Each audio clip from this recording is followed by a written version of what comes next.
And it was hard. It was definitely hard. And where I was going to school was 8 hours away, so it was really hard for my friends to come and visit me. Right. So I just basically, just had to just hang out. And I told my doctor, after a month, I was like, I can't do this anymore. And plus, it was my last year of school, and I wanted to graduate. Yeah.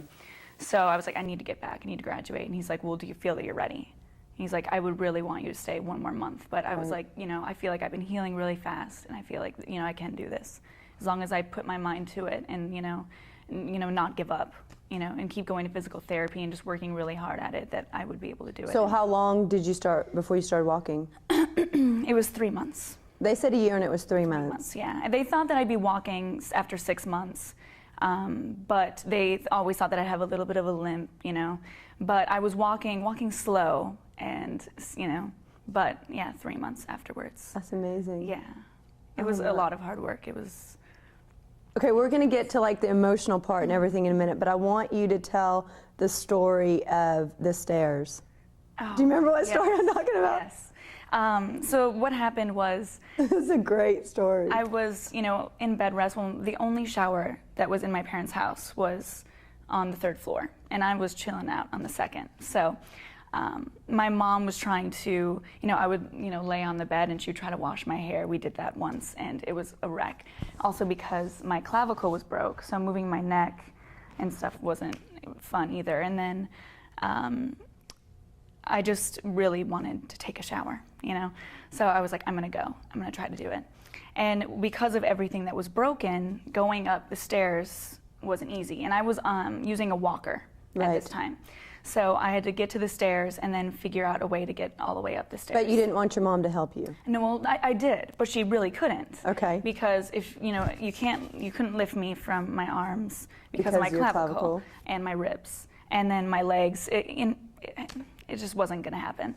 So I had to do it by myself. And I still had a minor fracture in my right leg too, but I had to use it. Otherwise I'd have to be in a wheelchair, which I really didn't want to have that either. So, so I had to go up the stairs backwards, kind of like, like a crab, I guess. Right. Just using the half side of my body. And I'd get up, to the landing, and I'd have to rest. I'm just like, okay. And then get up to the top part. And I finally got up, and I was so excited. And then I realized, how do I stand up? There's no way for me to have enough strength to stand up. Right. So I was like, I didn't do this for nothing. So I put my foot up against the wall and grabbed onto the railing and tried to pull, but I just wasn't strong enough. And then I just sat back and was like, okay, I can do this, and mentally got myself ready, and I grabbed the railing and I yanked as hard as I could to try to get my body well.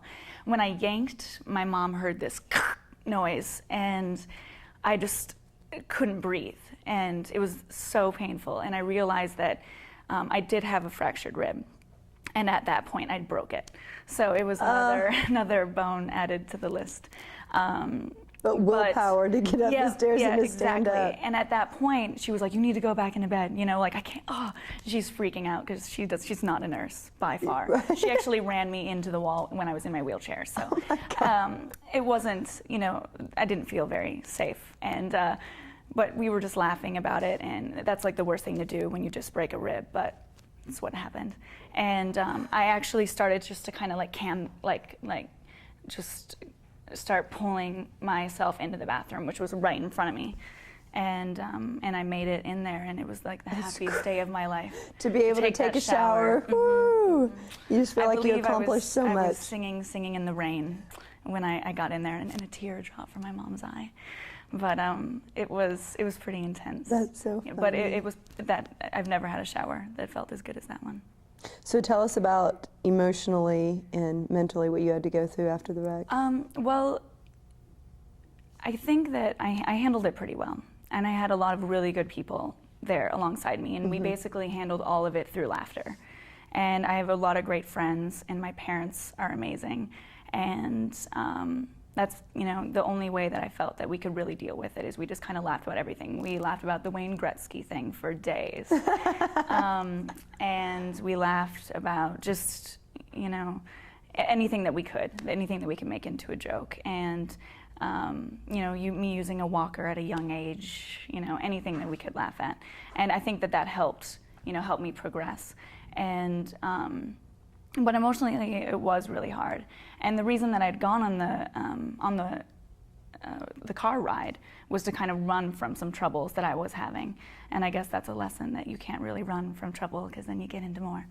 But I had just broken up with my boyfriend after 4 years, and because of the amnesia, I didn't remember that. So along with the car accident, it was that emotional recovery from that.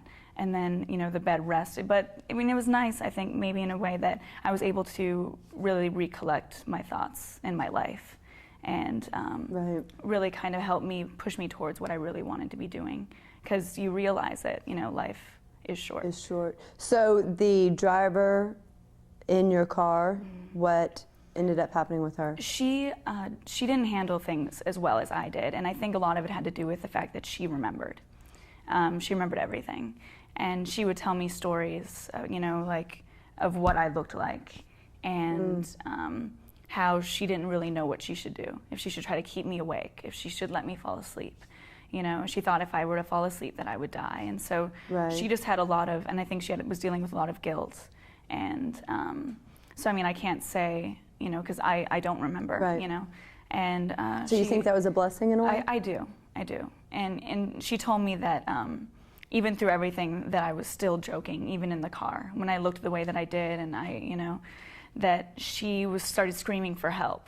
And she had, I guess, one of her hands up. And I grabbed her hand, and she said that I looked at her, but she couldn't even really tell that I was looking at her.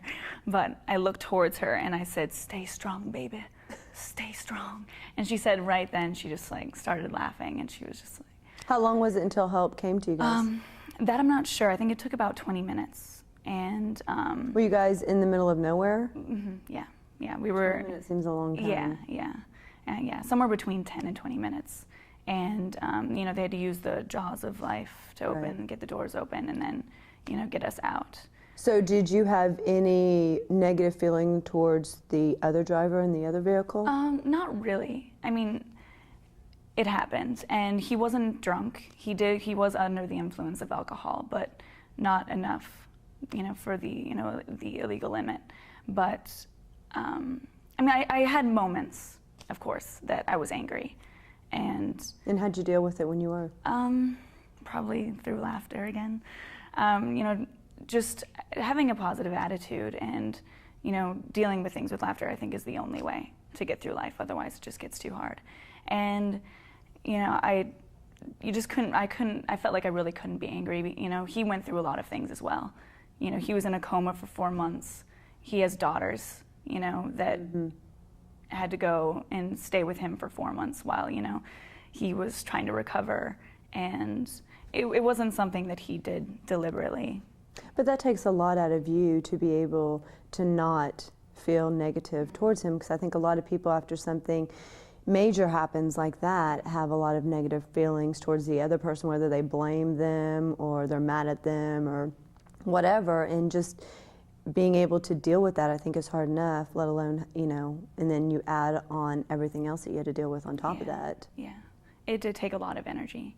And I remember a lot of times the driver of my vehicle, my friend, we would talk, and she was going through a lot of that, a lot of anger, a lot of, why did this happen to us? Right. And I dealt with that a lot with her. We would talk on the phone, and we both cry together. How'd you deal with it with her? I said, what can you say? Yeah, I was like, you just can't look at it that way. You have to look at the fact that we are still alive, that we're still here, and we're still going to be able to do things in our lives. Where I think in the kind of accident that I was in, the way that just the impact, and a lot of people don't come out of that alive. Yeah. And a lot of them don't come out walking, and I feel very fortunate, and she felt unfortunate that it happened to her. And I learned so much through her, and just how different we were. And in what ways? Because just even talking to her, we could only talk on the phone because she was miles away from me.